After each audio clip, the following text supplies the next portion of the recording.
In the unforgiving winter of the Adirondack Mountains, the forest was silent, the kind of silence that presses against your skin like cold steel.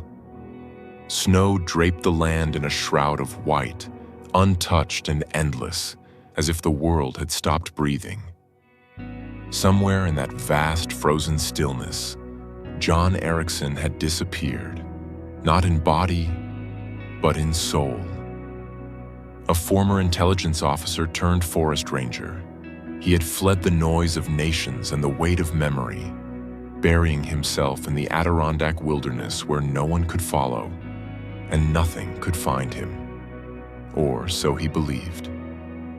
But one January morning, a smear of blood on snow, a wounded bobcat caught in an illegal trap, her amber eyes filled with both defiance and desperation. He knelt beside it, unaware that this moment would force him to make an impossible choice, one that would either save multiple lives or end in tragedy. The animal wasn't just wounded, it was a message, a key. Why would a hardened former intelligence officer risk everything for a wild predator? What secret was this injured predator protecting? Sometimes the most profound connections emerge from the most painful traps. Before we start, hit the like button and make sure to subscribe if you haven't, and hit that notification bell so that you won't miss any new stories. The January wind howled through the pine trees of the Adirondack Mountains, carrying with it the promise of another snowstorm. John Erickson pulled his wool cap lower over his graying hair and tightened the scarf around his neck. At 58, the cold bothered him more than it used to, seeping into the old wounds he'd accumulated during his 20 years as an intelligence officer before retiring to become a forest ranger. He paused to catch his breath, watching it form clouds in the frigid air. His cabin was just visible through the trees, smoke curling from the chimney where he'd left a fire burning in the wood stove. The peaceful isolation was exactly what he'd needed after decades of chaos and violence. Here, he answered only to the rhythm of the seasons and the silent laws of the wilderness.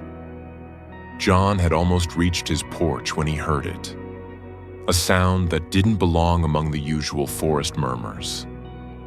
A high-pitched, desperate cry that made him stop in his tracks. He tilted his head, listening. There it came again, a sound of pain, of fear. Something was suffering, and it wasn't far away. Without hesitation, John changed course. The groceries he'd picked up from town could wait. He followed the sound deeper into the woods, moving with the quiet efficiency that had once made him an effective operative in far more dangerous territories than this. The cries grew louder as he approached a small clearing about a quarter mile from his cabin.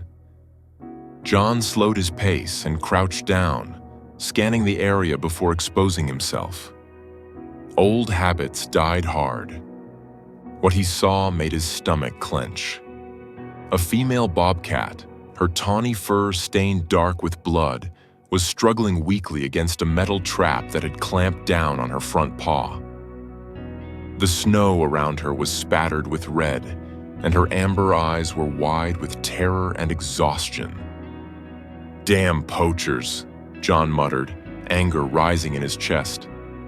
Trapping was strictly regulated in these parts, and a setup like this, poorly placed and unmarked, was definitely illegal. He approached slowly, speaking in a low, even voice. "Easy there, easy." The bobcat hissed, showing her teeth despite her obvious weakness. John knew enough about wildlife to recognize she wasn't just injured. She was desperate. And desperate animals were the most dangerous kind. As he drew closer, John noticed something that made the situation even more critical. The bobcat's belly was swollen. She was pregnant, likely close to term. If she died here, her unborn kittens would die with her. For a moment, John considered his options. The ranger station was 30 miles away. By the time he returned with help, the bobcat might be dead from blood loss or shock. The temperature was dropping rapidly with the approaching storm, which would only hasten her decline. He had to act now. John retreated to his cabin and quickly gathered supplies. Thick leather gloves, a blanket, his first aid kit, and a small tranquilizer that he kept for emergencies. As a forest ranger, he had basic training in wildlife handling, though bobcats weren't usually his specialty. Back at the clearing, the bobcat had stopped struggling. Her eyes followed him warily as he approached, too weak now to put up much resistance. The trap was one of the older models, with rusted springs and a vicious-looking serrated edge that had sliced deeply into her foreleg. "This is going to hurt, and you're probably going to hate me for it," John murmured. "But it's your only chance." He prepared the small dose of tranquilizer, just enough to calm her without endangering her pregnancy, and, moving with deliberate swiftness, managed to administer it despite her weakened attempt to swipe at him. While waiting for the drug to take effect, John examined the trap more closely. It was jammed, the release mechanism frozen with rust and the harsh winter conditions. This wouldn't be a simple matter of pressing a lever. Once the bobcat's eyes became slightly glazed and her muscles relaxed, John wrapped her in the blanket, leaving only her injured leg exposed. The trap had mangled her paw badly. Even if he freed her, there was no guarantee she would survive the injury, especially not with kittens on the way and the dead of winter closing in. Nevertheless, he had to try. Using all his strength, John managed to force the jaws of the trap apart just enough to slide her leg free. The bobcat growled low in her throat but didn't fight. Blood began flowing more freely from the wound once the pressure was released. "All right, lady, let's get you somewhere warm." Carefully, he lifted the bundle containing the injured predator. She was surprisingly heavy, her pregnancy adding to her natural weight. John cradled her against his chest and began the trudge back to his cabin through the snow that had begun to fall in thick, wet flakes. By the time he reached his door, the storm had set in earnest. Wind whipped snow into stinging needles that pelted his face. Inside, the warmth of the wood stove enveloped them both. John cleared off his kitchen table and laid the bobcat down gently. The tranquilizer was still working, but he could tell it wouldn't last much longer. He needed to work quickly. Drawing on the field medical training he'd received in the military, John cleaned the wound thoroughly. The damage was severe. Lacerations, crushed tissue, and what looked like a fractured bone. But the main artery seemed intact, which gave her a fighting chance. "You're one tough cat," he told her as he applied antibiotic ointment and began to bandage the leg. The bobcat's eyes were open now, watching him with an unnerving intelligence. There was still fear there, but something else too. A wary acceptance, perhaps, or simply the resignation of an animal too weak to fight. Once the wound was dressed, John created a makeshift bed near the stove using an old dog bed left behind by his Labrador, who had passed away the previous summer. He transferred the bobcat to this warm spot and offered her a shallow bowl of water. To his surprise, she lapped at it weakly. That's it. Small steps. John spent the night on his couch, waking every hour to check on his unexpected guest. By morning, the bobcat was more alert, her eyes tracking his movements across the cabin. She had even eaten a small amount of the raw venison he'd offered, meat from a deer he'd hunted legally the previous fall. But John's relief at her improvement was tempered by a new worry. If the mother was here, where were her kittens? Bobcats typically gave birth in secluded dens, but her swollen belly suggested she hadn't delivered yet. Still, John couldn't shake the feeling that something was wrong with his initial assessment. Moving carefully around the now alert predator, John examined her more thoroughly.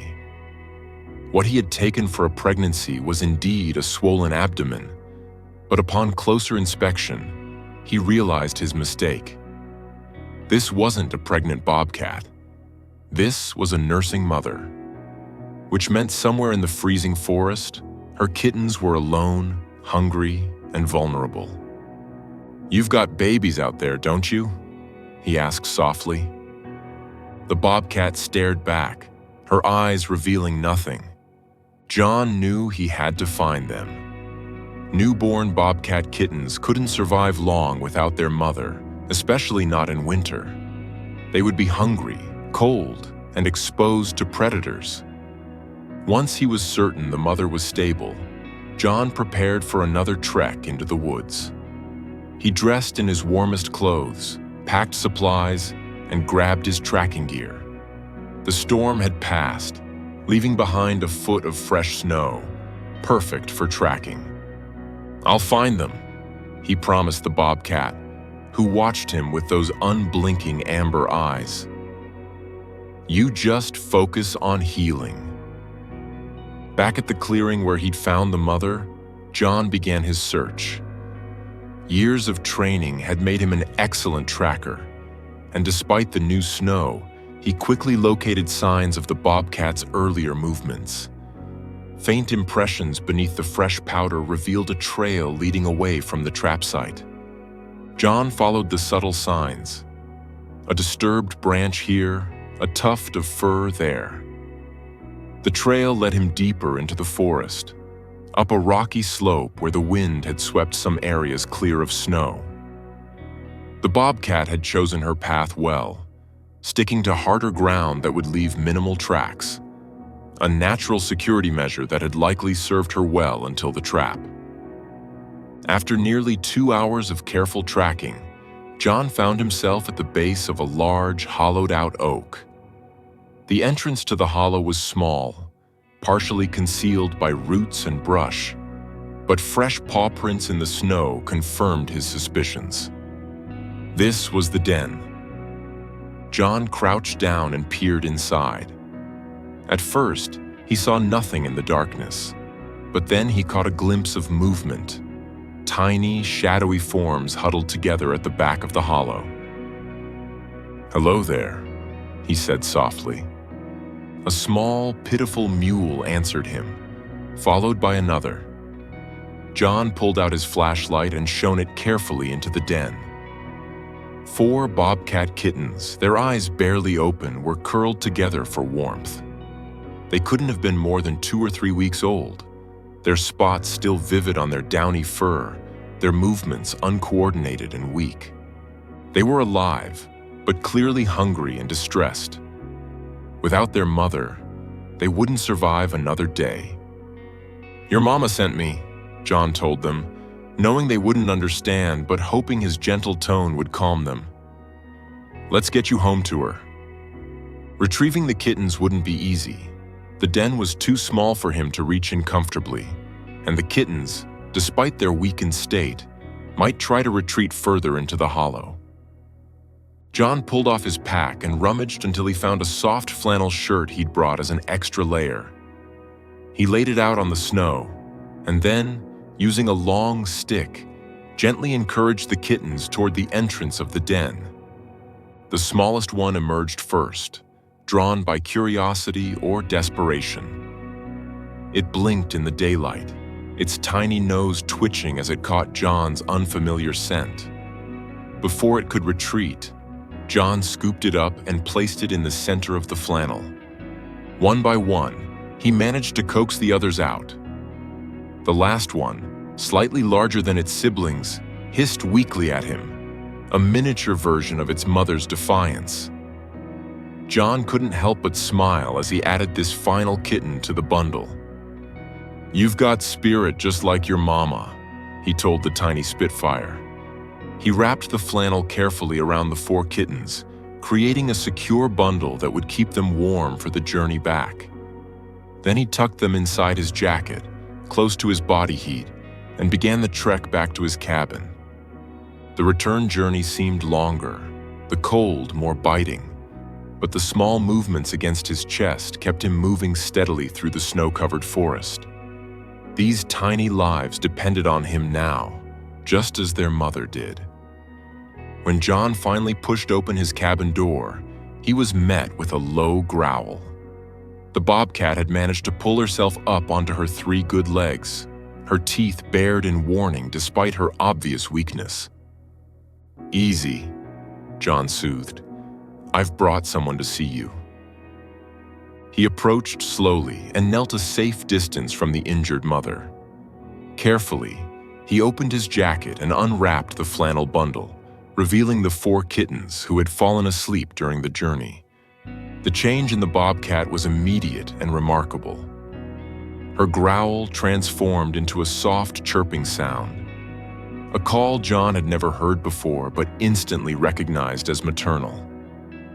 The kittens stirred at their mother's voice, their tiny heads lifting, noses twitching. John placed the bundle on the floor and backed away, giving the reunion space. The mother bobcat limped forward on 3 legs, her bandaged paw held clear of the floor. She sniffed each kitten thoroughly, then began to groom them with her rough tongue, all while making that gentle chirping sound. The kittens, revived by their mother's familiar scent and touch, began to mewl more energetically. They nuzzled against her, seeking milk, which she provided by painfully lowering herself to her side, exposing her belly to the hungry babies. John watched the scene with a lump in his throat. He'd seen a lot in his years, both the best and worst of humanity across multiple continents, but this simple act of maternal devotion struck him deeply. "You're safe now," he told the small family. "All of you." The days that followed established a strange but peaceful routine. John kept his distance as much as possible, providing food and fresh water, changing the mother's bandages when she dozed. The bobcat seemed to understand that he meant no harm, tolerating his presence with a wary acceptance that gradually evolved into something like trust. The kittens, once they regained their strength, showed no such reservation. Curious and playful, they tumbled around their corner of the cabin, pouncing on each other and occasionally on John's shoelaces if he ventured too close. He named them, despite knowing they were wild creatures who would soon return to the forest. The spirited one who had hissed at him became Spark. The smallest was Whisper. The one with the distinctive white patch on his chest was Badge, and the most adventurous, always the first to explore, he called Scout. Their mother, regal and watchful, he simply called Lady. Lady's wound healed slowly but steadily. John consulted by phone with a wildlife veterinarian from the ranger station, who provided guidance but warned him that the bobcat might never regain full use of her injured paw. "She'll adapt," John told the vet. "She's stronger than she looks." And she was. By the 3rd week, Lady was putting weight on her injured leg, moving with a slight limp but with increasing confidence. The kittens had grown noticeably, their baby awkwardness giving way to the coordinated movements of young predators. They wrestled constantly, developing the muscles and skills they would need for survival. John knew it was almost time to say goodbye. The bobcats couldn't stay. They belonged in the wild, and the longer they remained in human company, the harder their transition back would be. The kittens especially needed to learn hunting skills from their mother, not grow accustomed to meals provided by a human. He prepared a release site not far from his cabin, close enough that he could keep an eye on them initially, but far enough to encourage their independence. He set up a small shelter similar to the natural den, stocked with extra food that would help ease their transition. When the day came, a cold but sunny morning in early February, John felt an unexpected sadness. These wild creatures had shared his home for nearly a month. They had brought life and purpose to his solitary existence, reminding him of the simple, vital connections that bound all living things. He transported the family in a large carrier to the release site. Lady seemed to sense what was happening. She sat alert in the carrier, her amber eyes fixed on the forest beyond, as if already reclaiming her wild heritage. John opened the carrier door and stepped back. For a long moment, nothing happened. Then Lady emerged cautiously, her healed paw still bearing the scars of her ordeal, but supporting her weight almost normally.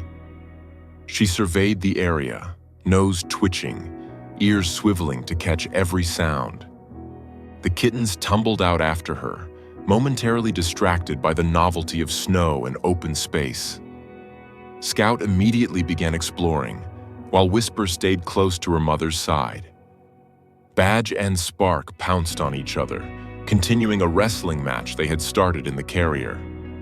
Lady watched John, her gaze steady and unafraid. There was something in those amber eyes. Not gratitude, exactly, for wild things don't think in human terms, but a recognition, perhaps. An acknowledgement of the strange alliance that had saved her family. Then she chirped softly to her kittens and began to move away into the trees. The little ones followed, 4 tiny shadows trailing after their mother. At the edge of the clearing, Lady paused and looked back once, her tawny coat glowing in a shaft of sunlight. John raised his hand in farewell. "Good luck out there, lady." Then she was gone, vanished into the forest with her family, leaving only paw prints in the snow to mark their passing. John returned to his cabin, which seemed unnaturally quiet without the soft sounds of the Bobcat family. He tidied up the corner they had occupied, putting away the makeshift beds and toys he had created for the kittens. Later that evening, as he sat on his porch watching the sunset paint the snow-covered mountains in shades of pink and gold, John found himself listening for sounds from the forest, wondering where Lady and her kittens might be sheltering for the night. He didn't expect to see them again. Bobcats were elusive by nature, and Lady would lead her family deep into the wilderness, teaching them to hunt and to avoid humans, even humans who had once helped them. But 2 days later, while chopping wood behind his cabin, John spotted movement at the forest's edge. Lady stood there watching him, her coat blending with the dappled shadows of the trees. Beside her was Scout, nearly half her size now, but unmistakable in his bold posture. They didn't approach, merely observed for a few minutes before melting back into the forest. But over the weeks that followed, John caught glimpses of them occasionally. Lady teaching her kittens to stalk squirrels, the family drinking from the stream behind his property, Scout practicing his climbing skills on a fallen log. Word of John's rescue spread throughout the nearby town of Millerville. A local reporter, hungry for a heartwarming story during the harsh winter, convinced John to share his experience. Despite his natural reticence, a habit from his intelligence days, John found himself agreeing, hoping that the story might raise awareness about illegal trapping. The article, titled "Former Intelligence Officer Saves Bobcat Family," was picked up by regional papers and eventually made its way to a national wildlife magazine. John became something of a reluctant local celebrity. School children wrote him letters. A wildlife conservation group asked him to speak at their fundraiser. Uncomfortable with the attention but passionate about the cause, John leveraged his unexpected platform to advocate for stricter enforcement of trapping regulations and better education for hunters. He worked with the ranger station to establish a rapid response team for injured wildlife and helped secure funding for a small rehabilitation facility in Millerville. Spring came to the Adirondacks, melting snow and bringing new growth to the forest. John saw Lady and her kittens less frequently as they ranged farther into their natural territory. The kittens were nearly grown now, learning to hunt independently but still traveling with their mother. On a warm May evening, as John sat on his porch enjoying the lengthening daylight, he spotted movement at the forest's edge. Lady emerged alone, her winter coat shed for a sleeker summer version, her previously injured paw betraying only the slightest hint of a limp. She padded across the clearing toward his cabin, closer than she had come since her release. John remained perfectly still, hardly daring to breathe. Lady stopped about 10 feet from the porch steps. She sat down, her tail wrapped neatly around her paws, and regarded him steadily with those intelligent amber eyes. "Hello, old friend," John said softly. The bobcat blinked slowly, a sign of trust among felines. Then she rose, stretched, and with one last glance at the human who had saved her life, turned and disappeared into the gathering dusk. John never saw Lady again after that evening, though over the years, he occasionally glimpsed bobcats in the area that might have been her offspring or even her grandchildren. The local rangers reported a healthy bobcat population, with no new incidents of illegal trapping in the region.